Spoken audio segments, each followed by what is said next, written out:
मैंने भी कुछ बताया था कि नहीं बताया था? मैंने भी कुछ बताया था। बताने से क्या होगा? हम जलसा बर्बाद करेंगे क्या? ठीक है, मत कराइए तकरीर। आप जलसा मत बर्बाद करो।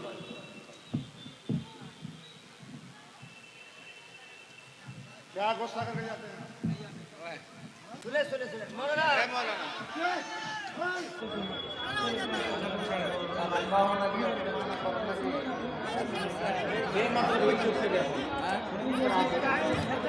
मैं भी कसम खाता हूं कि आइंदा इस इलाके में अब इंशाअल्लाह नहीं आऊंगा।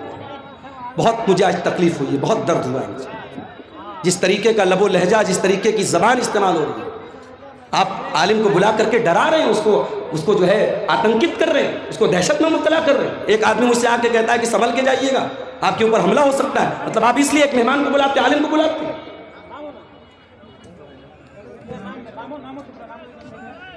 मैं मोहब्बत से, नरमी से बात कर रहा हूँ, समझा रहा हूँ, आपके फेवर की बात कर रहा हूँ, और आप इस तरीके से मेरे साथ सलूक कर रहे हैं।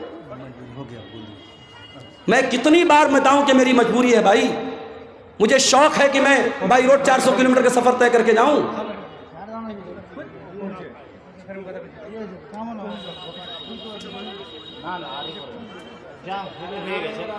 मैं गवर्नमेंट टीचर हूं मदरसे में, वहां सुबह बायोमेट्रिक लगेगी, अंगूठा लगाना है मुझे। उत्तर प्रदेश मुझे जाना है, बनारस जाना है। मैं मजबूरी बता, मैं जुमा में बयान कर चुका हूं।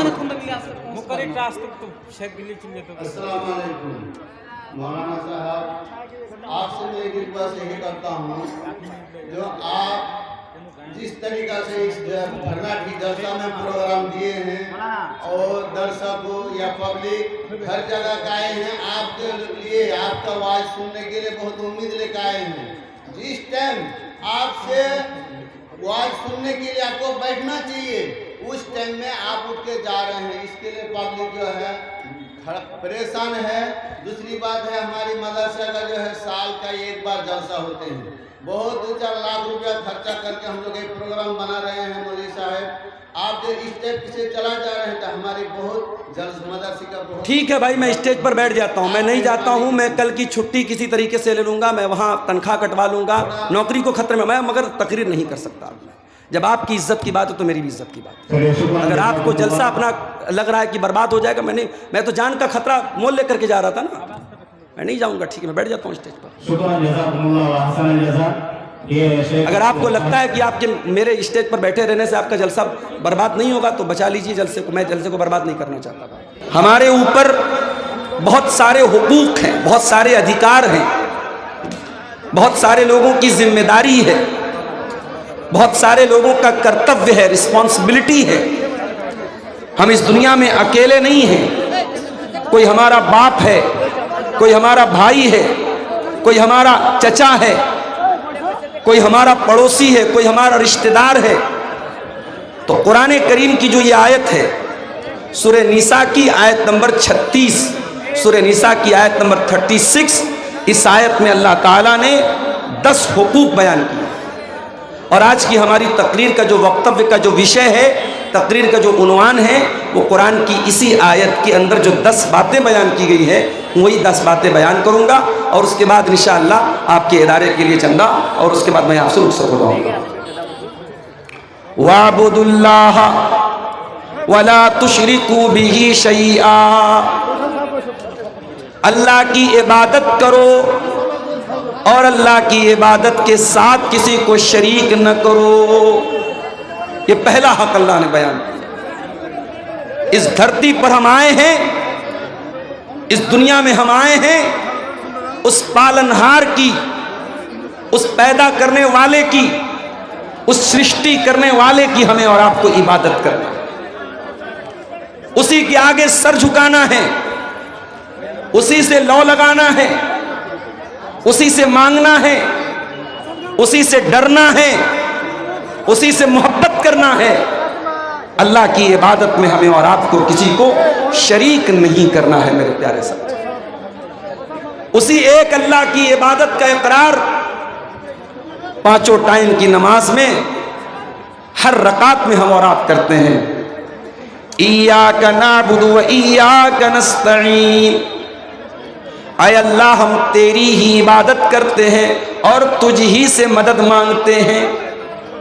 हमारा माबूद भी तू है, हमारा मुश्किल कुशा भी तू है, हमारी बिगड़ी बनाने वाला भी तू है, बे औलाद को औलाद देने वाला भी तू है, निर्धन को धनवान बनाने वाला भी तू है, निर्बल को बलवान बनाने वाला भी तू है, कमजोर को ताकतवर बनाने वाला भी तू है, गरीब को अमीर बनाने वाला भी तू है, जलील को इज्जत देने वाला भी तू है और इज्जत वाले को जलील करने वाला भी तू है।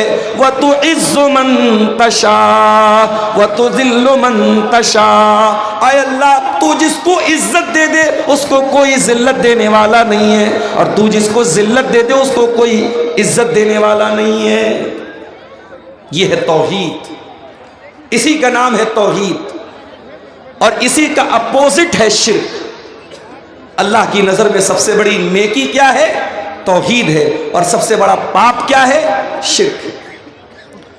अगर आप बहुत बड़े नमाजी हैं, अगर आप 5 टाइम की नमाज पढ़ते हैं, रमजान का पूरा रोजा रखते हैं, हज कर चुके हैं, उम्रा कर चुके हैं, मस्जिद में मदरसा में खूब दान देते हैं, लेकिन अगर आपकी तौहीद गड़बड़ है, अगर आपने एक अल्लाह को छोड़ करके किसी और के ऊपर अपना विश्वास रखा है, अकीदा रखा है, आपने किसी कब्र पे जाकर के कब्र वाले से मांगा है, किसी पत्थर की मूर्त के आगे जाकर के हाथ जोड़ा है, किसी पेड़ किसी नदी की इबादत अगर इंसान ने की है, कान खोल करके सुन लो, अल्लाह कुरान में कहता है, कुल हल नुनब्बिउकुम बिल अक्सरीना आमाला अल्लज़ीना दल्ल सायुहुम फिल हयातिद दुनिया व हुम यहसबूना अन्नहुम युहसिनूना सुना। अगर तौहीद नहीं है, सारी नेकी अल्लाह ताला के यहाँ बर्बाद हो जाएगी। हज बर्बाद, उम्रा बर्बाद, नमाजें बर्बाद, दान खैरात बर्बाद, ज़कात बर्बाद, कोई नेकी अल्लाह ताला के यहाँ उसका कोई मूल्य नहीं होगा, कोई वैल्यू नहीं होगी, कोई एतबार नहीं। इसीलिए अल्लाह के नबी फरमाते हैं, ला तुशरिक बिल्लाहि व इन कुतिलता व हुर्रिकता। खबरदार, अल्लाह के साथ कभी शिर्क मत करना। कत्ल कर दिया जाए, जान से मार दिया जाए, जला दिया जाए, अपनी जिंदगी को दांव पे लगाना पड़ जाए, जिंदगी को से हाथ धोना पड़ जाए, अपने आप को कत्ल करवाना पड़ जाए, ऐसे हालात आ जाएं, ऐसी परिस्थितियां आ जाएं, तब भी अपने ईमान से समझौता मत करना, अपनी तौहीद से समझौता मत करना। तो ये 10 बातों में पहली बात। और आगे बढ़िए, उसके बाद फरमाया व बिल वालिदैन एहसाना, और अपने माता पिता के साथ, अपने माँ बाप के साथ तुम अच्छा सलूक करते रहना। इस माँ ने 9 महीने तुमको पेट में रखा और अपनी जान पर खेल करके तुझको जन्म दिया और 2 साल तक तुझको अपना दूध पिलाया। इस बाप ने उंगली पकड़ करके तुझको चलना सिखाया। तेरे आराम के लिए गर्मी, जाड़ा और बरसात के हर मौसम में अपने आप को खटाता रहा, तपाता रहा। तेरे सर पे छत बनी रहे, तू तरक्की करे, तुझे इज्जत मिले, तुझे नाम मिले। तेरे बाप ने क्या क्या तकलीफें सही तू नहीं जानता। अपने माता पिता का सम्मान करो, आदर करो, अपने माँ बाप की इज्जत करो, उनके साथ हमेशा अच्छा सलूक करो। और अगर तुम्हारे माँ बाप बूढ़े हो जाएं, तुम्हारे पास जवानी है और तुम्हारे माँ बाप तुमको बुढ़ापे में मिले, खबरदार कोई ऐसा काम न करना, कोई ऐसी हरकत न करना कि बूढ़े माँ बाप की आंखों में आंसू आ जाए। फरमाया इम्मा यबलुगन्न इंदकल किबरा अहदुहुमा औ किलाहुमा फला तकुल लहुमा उफ्फिन वला तनहरहुमा वकुल लहुमा कौलन करीमा। अच्छा, আপনারা কি এইভাবে দাঁড়িয়ে থাকবেন? লোকজনকে কষ্ট দিয়ে আপনারা ভোট নেই জমাতে ইচ্ছে নাকি? এদিকে যতজন লোক আছে, লোকেরা যদি না বসে তো ভলেন্টিয়ারদেরকে বলছি তোমরা এটাকে টেনে ফেলে দাও, বাইর করে রেখে, বাইর করে রেখে এখান থেকে। আর তোমরা যে দাঁড়িয়ে আছো, দাঁড়িয়ে কোরআন হাদিসের কথা শুনতে হয়, এত ভরে ভরে জলসা শুনছো আর আমার কিছুই নাই তোমাদের। এই সামনে কেন তোমরা দাঁড়িয়ে আছো? বসো। একবারে হায়া সরম একবারে বিক্রি করে ফেলেছে, বুঝে যাও। এই সামনে এখানে কেউ দাঁড়িয়ে থাকবে না। फरमाया तुम्हारे वालिदैन, तुम्हारे माँ बाप अगर बूढ़े हो जाएं और तुम जिंदा हो, तुम बाकी हो, तुम्हारे सामने माँ बाप बूढ़े हो जाएं, फला तकुल लहुमा उफ़्फ़िन, तो खबरदार अपने माँ बाप को उफ भी मत कहना, वला तनहरहुमा, उनसे डांट करके, उनसे बदतमीजी के साथ कभी बात मत करना। सारे जमाने के लिए अच्छे हो तो क्या हुआ, अगर अपने माँ बाप के लिए अच्छे नहीं हो, माँ बाप से अदब से बात नहीं करते, तमीज से बात नहीं करते, तो तुम अल्लाह की नजर में एक अच्छे इंसान नहीं हो, एक अच्छे मुसलमान नहीं हो। उसके बाद फरमाया वकुल लहुमा कौलन करीमा, और जब भी अपने माँ बाप से बात करो नम्रता के साथ बात करो, आदर के साथ बात करो, नरमी के साथ बात करो, कोमल स्वभाव के साथ बात करो, अच्छे लहजे में बात करो। उसके बाद फरमाया वक़्फ़िज़ लहुमा जनाह ज़ुल्लि मिनर रहमा वक़ुर रब्बिरहमहुमा कमा रब्बयानी सगीरा, और अपने माँ बाप के लिए अपने नरमी के बाजू को बिछा दो, उनके लिए अपने आप को छोटा कर लो, कभी माँ बाप से ऊंचा बनने की कोशिश न करो, उनसे बड़ा बनने की कोशिश न करो। और ये दुआ भी अल्लाह ने सिखा दी, हर बच्चे को, हर लड़के को, हर लड़की को अपने माता पिता के लिए दुआ करनी चाहिए, रब्बिरहमहुमा कमा रब्बयानी सगीरा, ऐ परवरदिगार, ऐ अल्लाह, ऐ हमारे पालनहार, हमारे माँ बाप ने बहुत कष्ट सह करके हमको पाला है, बहुत तकलीफ सह करके हमको पाला है, ऐ अल्लाह तू हमारे माता पिता पर दया फरमा, कृपा फरमा, रहम फरमा, करम फरमा। माँ बाप मेरे भाइयों हमारे वजूद का जरिया बनते। चुप हो जाओ भाई, काहे काहे बोल रहे बार बार, चुप हो जाओ, खामोश रहो। बात करना है थोड़ा दूर जाके बात करो, स्टेज के पास बात मत करो। फरमाया कि अपने माँ बाप के साथ नरमी के साथ बात करो। अल्लाह के नबी के पास एक साहबी आते हैं, सवाल करते हैं अल्लाह के नबी मन अहक्कुन नास बिहुस्न सहाबती, अय अल्लाह के नबी मैं सबसे अच्छा व्यवहार किसके साथ करूं, सबसे अच्छा सलूक मुझे किसके साथ करना चाहिए, मुझे दुनिया में सबसे अच्छे तरीके से किसके साथ पेश आना चाहिए। आपने फरमाया उम्मुका, अपनी माँ के साथ। पूछा अल्लाह के नबी उसके बाद किसका नंबर है, आपने फरमाया अपनी माँ के साथ। फिर पूछा उसके बाद किसका नंबर है, आपने फरमाया अपनी माँ के साथ। चौथे नंबर पर आपने फरमाया बाप के साथ। माँ का हक ज़्यादा है, माँ ज़्यादा कष्ट सहती है, माँ ज़्यादा तकलीफ उठाती है। माँ का नाम अल्लाह के नबी ने 3 बार दिया है। मेरे प्यारे साथियों, हम माँ बाप के साथ जितना भी अच्छा सलूक कर लें, हम उनके एहसान का बदला नहीं चुका सकते, उनके एहसान का बदला नहीं उतार सकते। हजरत अब्दुल्ला बिन उमर ने देखा कि एक आदमी खाने काबा का तवाफ कर रहा है और अपनी माँ को अपने कंधे पर बिठा करके तवाफ कर रहा है, अपनी माँ को अपने कंधे पर बिठा करके अल्लाह के घर का तवाफ कर रहा है। हजरत अब्दुल्ला बिन उमर ने कहा, उस आदमी ने अब्दुल्ला बिन उमर से कहा कि अय अब्दुल्ला बिन उमर, आज मैंने अपनी माँ को तवाफ करा दिया, आज मैंने उम्रा करा दिया, आज मैंने माँ का हक अदा कर दिया। अल्लाह के प्यार हजरत अब्दुल्ला बिन उमर ने फरमाया कि वला ज़फ़रतन, अय मेरे भाई, अभी तो तेरी माँ ने तुझको जन्म देने के टाइम तेरी माँ को जो पीड़ा हुई थी, जो दर्द हुआ था, तेरी माँ की जुबान से जो आ की आवाज निकली थी, अभी तो तूने उस आवाज का भी हक अदा नहीं किया है। उनका हक अदा नहीं कर सकते। कोशिश करो कि हमारे माँ बाप को हमारी वजह से कोई दुख न हो।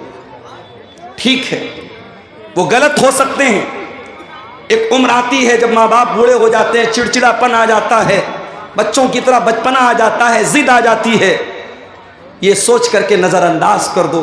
कभी हम भी छोटे थे, हम भी जिद करते थे, हम भी बहुत सारी बातों के लिए अपने माँ बाप को परेशान करते थे, हमारे माँ बाप बहुत सहते थे। आज हमारा नंबर है, आज हमारी बारी है। अल्लाह ने कहा कि अपने माँ बाप के साथ अच्छा सलूक करो। उसके बाद नंबर 3, वबिज़िल क़ुरबा, और अपने रिश्तेदारों के साथ भी अच्छा सलूक करो।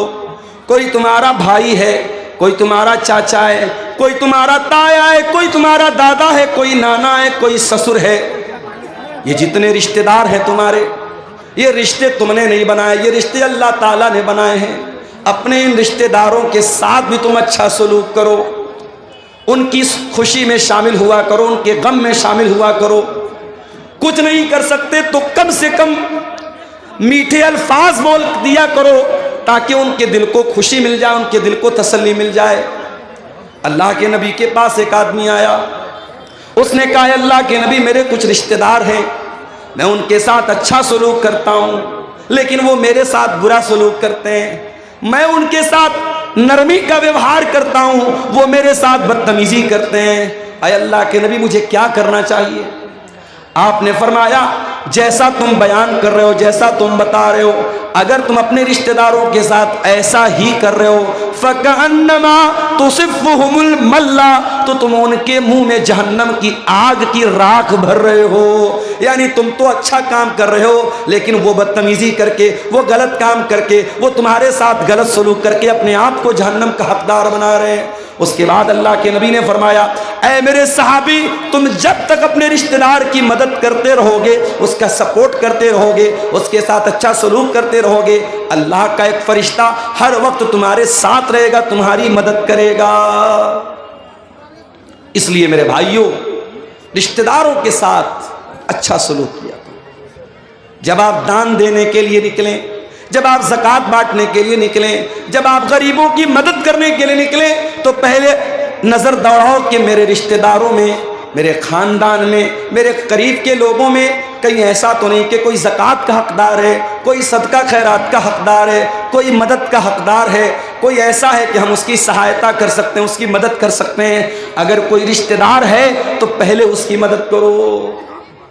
अल्लाह के प्यारे नबी फरमाते हैं अस्सदक़तु अला ज़िर्रहिम सिंतान, रिश्तेदार को सदका करने से, रिश्तेदार को दान देने से डबल सवाब मिलेगा। सदक़तुन वसिलतुन, सदका का सवाब भी मिलेगा, दान देने का सवाब भी मिलेगा और रिश्तेदारी को जोड़ने का भी सवाब मिलेगा।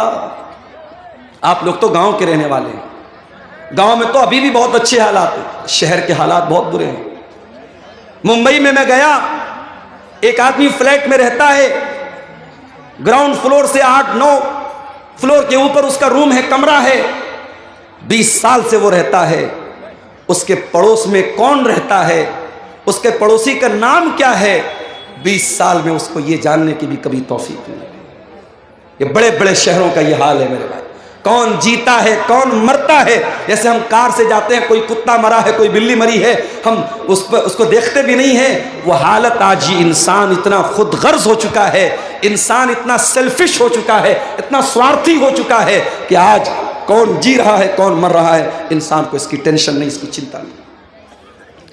इस्लाम मेरे प्यारे भाइयों इतना खुदगर्ज बनने की इजाजत नहीं देता। इस्लाम ये कहता है तुम दुनिया में अकेले तो नहीं आए हो, एक परिवार के सदस्य बनकर के आए हो, एक फैमिली के मेंबर बनकर के आए हो। जब दुनिया में आंखें खोलते हो, कोई तुम्हारा दादा है, कोई तुम्हारा चाचा है, कोई तुम्हारा ताया है, कोई माँ है, कोई बाप है। इन रिश्तों के बीच में तुम आए हो, इन रिश्तों की कदर किया करो, इन रिश्तेदारों के साथ हमेशा रिश्ता जोड़ा करो। और एक तरीका आपको बताऊं माल में बरकत हासिल करने का। अगर आप ये चाहते हैं कि आपके माल में बरकत पैदा हो, आपके पैसे में बरकत आ जाए, आपके घर में ढेर सारा पैसा आ जाए, आइए आपको एक तरीका बताता हूं। अल्लाह के प्यारे नबी फरमाते हैं तअल्लमू मिन अंसाबिकुम मा तसिलून बिही अरहामकुम। ओ लोगो, अपने खानदान को पहचानो, अपने रिश्तों को पहचानो ताकि अपने रिश्तेदारों के साथ तुम अच्छा सलूक कर सको। जब तुम अपने रिश्तेदारों के साथ अच्छा सलूक करोगे, उनको पहचानोगे, उनके खुशी और गम में शामिल हो जाओगे, अल्लाह के नबी फरमाते हैं फ़इन्नहा महब्बतुन फिल अहली मनसातुन फिल असरी मसरातुन फिल माली। उससे 3 फायदा होगा, 3 बेनिफिट होगा, 3 लाभ होगा। पहला लाभ तो ये होगा कि परिवार में मोहब्बत बढ़ेगी, दूसरा फायदा ये होगा माल में बरकत पैदा होगी, और तीसरा फायदा ये होगा कि आपकी उम्र में अल्लाह बरकत देगा।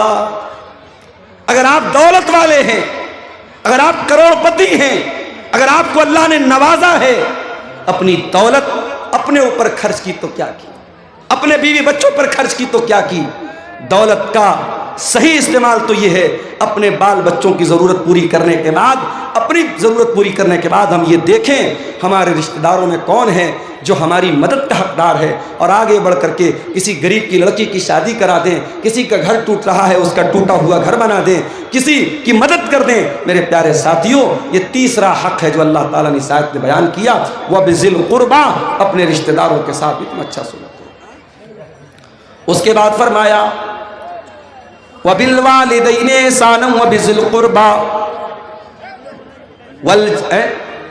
वल यतामा, और यतीम के साथ तुम अच्छा सलूक करो। यतीम किसको बोलते हैं? अनाथ, जिसके बाप का इंतकाल हो गया। दुनिया में इंसान बाप की कदर नहीं करता, लेकिन जब बाप मरता है तब इंसान को महसूस होता है कितनी बड़ी दीवार होता है बाप। जिस बच्चे का बाप इंतकाल कर जाए, जो बच्चा यतीम हो जाए, अनाथ हो जाए, आज मदरसों में देखो अनाथ बच्चे पढ़ते हैं। जिन बच्चों के बाप जिंदा हैं वो घर से फ़ोन करते हैं, बच्चों की हाल चाल लेते हैं, बच्चों को पैसा भेजते हैं, कभी कभार मिलने के लिए आते हैं, बच्चों को टॉफ़ी देते हैं, सामान दे देते हैं। सोचो उन्हीं बच्चों में जो बच्चा अनाथ है, जो बच्चा यतीम है, वो बेचारा अपने आप को कितना बेबस महसूस करता है। सारे लोगों को प्यार करने के लिए उनका बाप मौजूद है, मेरा कोई बाप नहीं है, मेरे बाप दुनिया में नहीं है। इसलिए अल्लाह ताला यतीम के साथ, अनाथ के साथ अच्छा सलूक करने का हुक्म देता है। फरमाया वल यतामा, और अपने यतीमों के साथ तुम अच्छा सलूक करो। और माशाअल्लाह देखिए, बच्चा लाया है शादी का कोई सामान, कौन दिया बेटा? अम्मी दी। चलिए, अल्लाह ताला जिसने भी इस बच्चे को के ज़रिए भेजा है, अल्लाह उसके चंदे को कबूल फरमाए और उसके हक़ में सदका जारिया बनाए। मेरे भाइयों, वल यतामा, यतीम के साथ अच्छा सलूक करो। मैं आपको क्लियर बता दूं, तकरीर के आखिरी 10 मिनट इंशाअल्लाह मैं चंदा भी करूंगा। 2000 रुपया है, किसके नाम से? रफ़ीक आलम साहब ने ये 2000 रुपया दिया है। अल्लाह इनके चंदे को कबूल फरमाए। मेरे भाइयों, यतीम अगर कोई बच्चा है, हो सके तो उसके सर पे हाथ फेर दो। ये दिल का जो दिल की कठोरता है, दिल की नरमी, दिल की सख्ती को अगर नरमी में चेंज करना है तो यतीम के साथ अच्छा सलूक।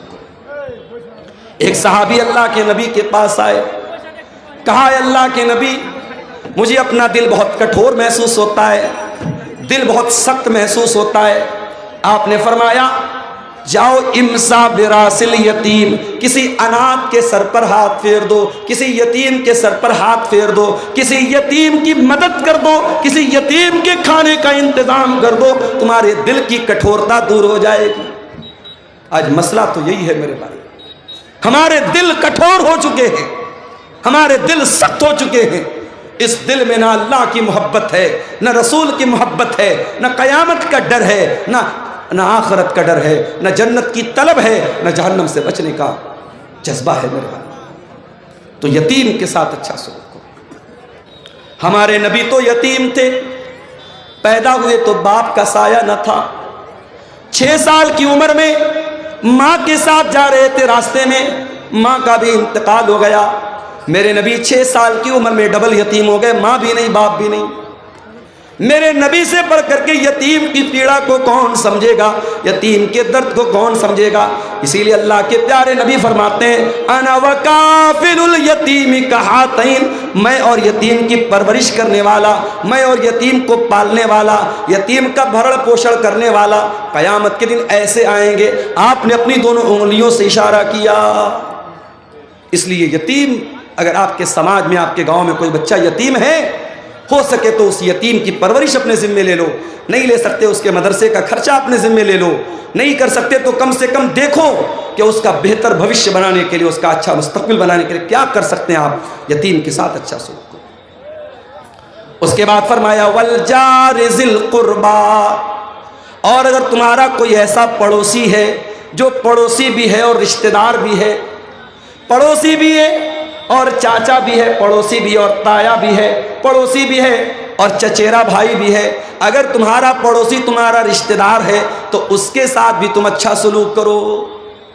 और कुछ उलमा का कहना है कि वल जार ज़िल कुर्बा का मतलब पड़ोसी हो और मुसलमान हो। इस्लाम तो वो धर्म है मेरे भाइयों, इस्लाम तो वो मज़हब है, अगर आपका पड़ोसी मुसलमान नहीं है, नॉन मुस्लिम है, हिंदू है, सिख है, ईसाई है, किसी भी मज़हब का मानने वाला है, आपका पड़ोसी किसी भी संप्रदाय से, किसी भी वर्ग से, किसी भी जाति से, किसी भी धर्म से ताल्लुक़ रखता है, इस्लाम ये कहता है अपने पड़ोसी को तकलीफ़ न पहुँचाना, अपने पड़ोसी के साथ अच्छा सलूक करना। अल्लाह के नबी फरमाते हैं ला यूमिन वल्लाहि ला यूमिन वल्लाहि ला यूमिन, अल्लाह की कसम खा करके अल्लाह के नबी ने 3 मरतबा फरमाया वो इंसान मोमिन नहीं है, वो इंसान मोमिन नहीं है, वो इंसान मोमिन नहीं है। साहबा ने पूछा कौन है अल्लाह के नबी? आपने फरमाया मन ला या मन जारुहु बवाइकहु, जिसका पड़ोसी उसकी तकलीफ से महफूज न हो, जो अपने पड़ोसी को तकलीफ पहुंचाता हो, वो इंसान मोमिन नहीं हो सकता। इस्लाम तो वो दीन है मेरे पास। आपके घर में गोश्त बन रहा है, आपके घर में सब्जी बन रही है, आपके घर में दाल बन रही है, आपके पड़ोसी के बच्चे भूखे हैं, अल्लाह के प्यारे नबी फरमाते हैं इज़ा तबख्त मरकतन फ़अक्सिर माअहा, जब तुम झोल बनाओ, जब तुम सालन बनाओ, जब तुम शोरबा बनाओ तो उसमें पानी थोड़ा सा बेशी कर दो, पानी थोड़ा सा बढ़ा दो, ताकि तुम्हारे पड़ोसी के भूखे बच्चे भी उसमें से खा लें। ये इस्लाम की शिक्षा है, ये इस्लाम की तालीम है। अपने पड़ोसी के साथ अच्छा सलूक करो।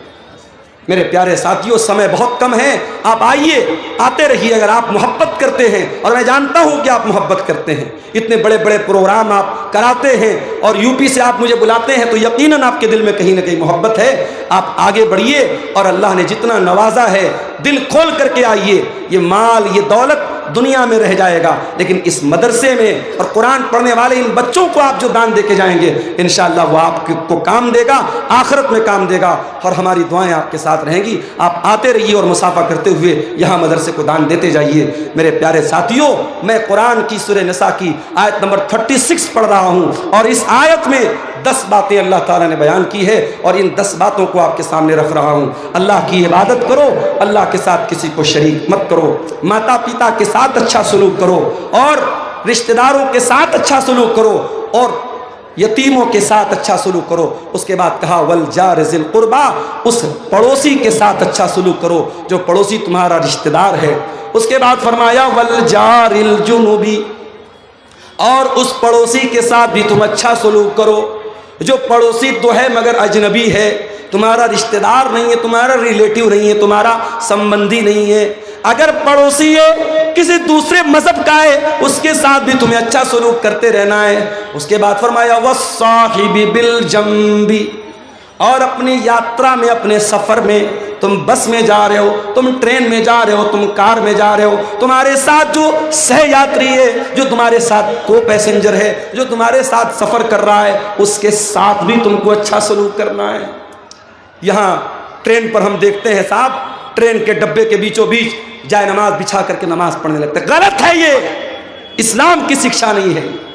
किसी दूसरे का आप आना जाना बंद करके, उसका रास्ता बंद करके आप नमाज पढ़ें। किसी ने वीडियो बना के वायरल कर दिया तो 1-2 जगह केस भी हो गया, वो केस ना भी हो तब भी इस्लाम की ये शिक्षा नहीं है। मेरे भाई, आप ट्रेन में हैं, अगर आप रिजर्वेशन करा के जा रहे हैं और आप आराम से अपनी सीट पर बैठ करके नमाज पढ़ सकते हैं, अपनी सीट पर बैठ करके नमाज पढ़ लीजिए, कोई मसला नहीं।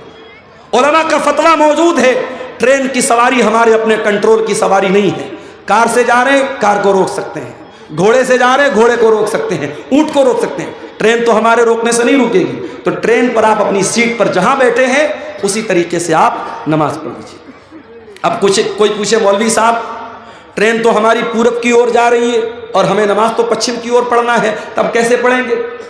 अगर पॉसिबल है, अगर ट्रेन पर अपनी सीट पर बैठे बैठे आप पश्चिम की तरफ, किबला की तरफ मुंह करके नमाज पढ़ सकते हैं तो कोशिश करके पढ़ लीजिए। और अगर पॉसिबल नहीं है, ऐनमा तुवल्लू फसम्म वजहुल्लाह, ट्रेन में मजबूरी की हालत है, आपको जिधर सहूलत हो उधर मुंह करके नमाज पढ़ लीजिए। और अगर ट्रेन की सीट पर बैठे बैठे नमाज पढ़ना पॉसिबल नहीं है और रास्ते में कोई स्टेशन आता है जहाँ 15 मिनट 20 मिनट गाड़ी रुकती है और स्टेशन पर किसी कोने में आपको जगह मिलती है, वहाँ पढ़ लीजिए। और अगर ये भी पॉसिबल नहीं है तो फिर आप अपनी जर्नी को ख़त्म करने के बाद, अपनी यात्रा को ख़त्म करने के बाद, जब आपका लास्ट स्टॉपेज आए, जब आप अपनी मंजिल पर पहुँचे, तो ट्रेन में जितनी नमाज छूटी है पढ़ लें। हालात आप देश के देख रहे हैं मेरे प्यारे साथियों।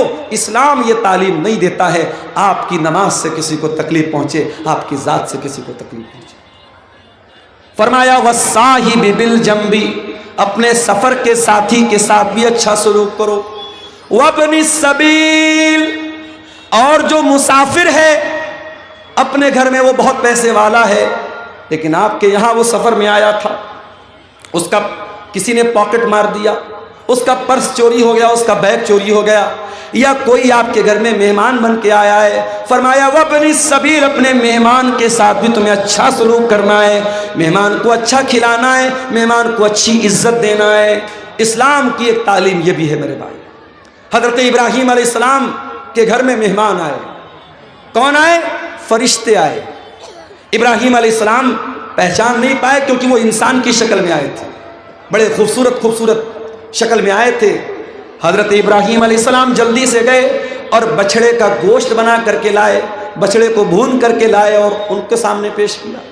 इसका मतलब ये हुआ मेहमान आए तो उसकी पसंद का खाना उसको खिलाना चाहिए, मेहमान को सम्मान देना, मेहमान की इज्जत करना, ये भी इस्लाम सिखाता है। फरमाया वह बनी सबील, अपने मुसाफिर के साथ और मेहमान के साथ भी तुम अच्छा सलूक करो।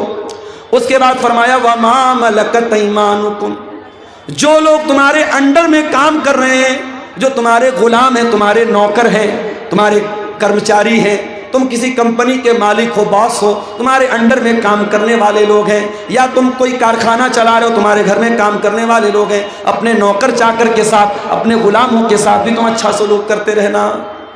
ये 9 चीज़ें हो गई मेरे भाई। उसके बाद 10वीं चीज़ क्या है?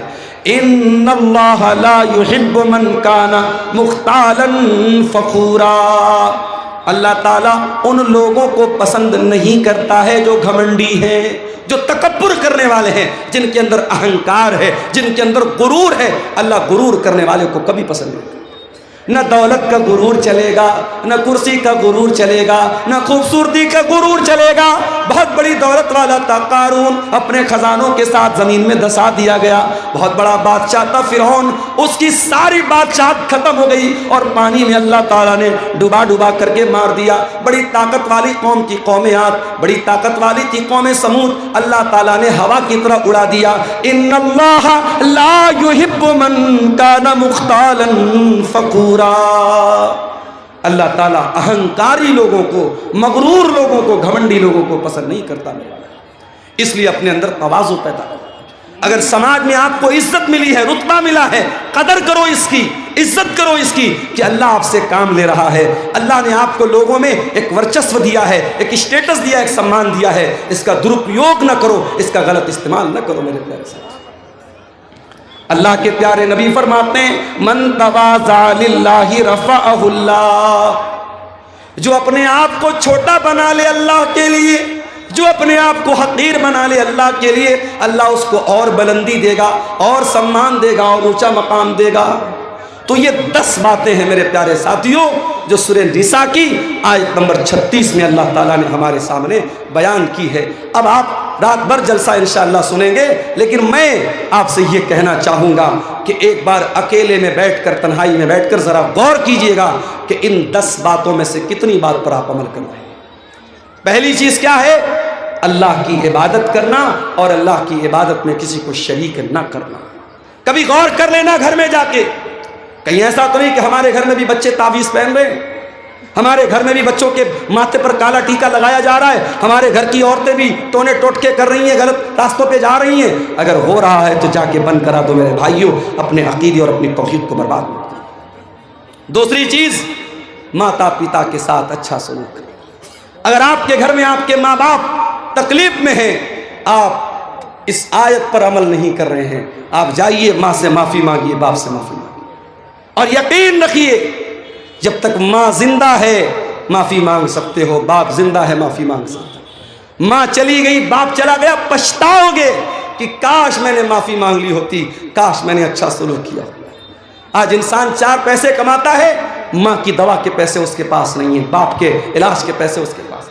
अरे ऐसी दौलत इकट्ठा करके क्या करेगा? कि तेरी माँ इलाज के अभाव से मर जाए, तेरा बाप छोटी छोटी चीज़ों के लिए दूसरों का मोहताज बन जाए। अपने माँ बाप के साथ अच्छा सलूक करो मेरे भाई, रिश्तेदारों के साथ अच्छा सलूक करो, यतीमों के साथ अच्छा सलूक करो, पड़ोसियों के साथ अच्छा सलूक करो। दूर के पड़ोसी हैं या कोई गैर मुस्लिम पड़ोसी है, नॉन मुस्लिम पड़ोसी है, उसके साथ भी आपको अच्छा सलूक करना है। सफ़र का साथी है, उसके साथ भी आपको अच्छा सलूक करना है। मुसाफिर है, मेहमान है, उसका भी आपको सम्मान करना है। और आपका नौकर चाकर गुलाम लौंडी, ज़माने में गुलाम लौंडी होते थे, आज के ज़माने में नौकर चाकर है, इनके साथ भी अच्छा सलूक करना है। और 10वीं चीज़ ये है, अपने आप को अहंकार और गुरूर से बचाना है। मेरे भाइयों, अब आप आइए, मैं चंदे का काम शुरू कर रहा हूँ, आप आते जाइए। और जो अल्लाह ताला ने आपको नवाजा है, मैं जानता हूँ आप जलसे में आते हैं, तैयारी के साथ आते हैं और दान देने के लिए आते हैं। मेरे हाथ पे आप मुसाफा करते हुए, जो भी आप इस इदारे के लिए, ये बच्चे कुरान का हिफ्ज़ कर रहे हैं यहाँ, और अल्लाह के नबी की हदीस है, खैरुकुम मन तअल्लमल कुरान व अल्लमहु, तुम में सबसे बेहतरीन इंसान वो है जो कुरान को सीखता है, सिखाता है। मेरे अजीज़ों, ये हिफ्ज़ कुरान का मदरसा है। और आप, मैंने देखा कई लोगों ने कुरान भी यहाँ पे मदरसे के बच्चों के लिए दिया है। आप कुरान भी दे सकते हैं, आप रकम भी दे सकते हैं। इन बच्चों के साल भर के तालीम पर और इनके खान पान पर जो खर्च आएगा, उसमें भी आप ताउन कर सकते हैं। आप आगे बढ़िए और इस मदरसे का ताउन मेरे हाथ पे आप करते हुए जाइए। मैं दोनों तरफ से, मैं मेरे भाइयों मजबूरी समझ रहा हूँ, मेरी भी मजबूरी है, जलसे वालों की भी मजबूरी है। हम जानते हैं जलसा चंदे के लिए होता है, इदारे के लिए होता है। कोई भी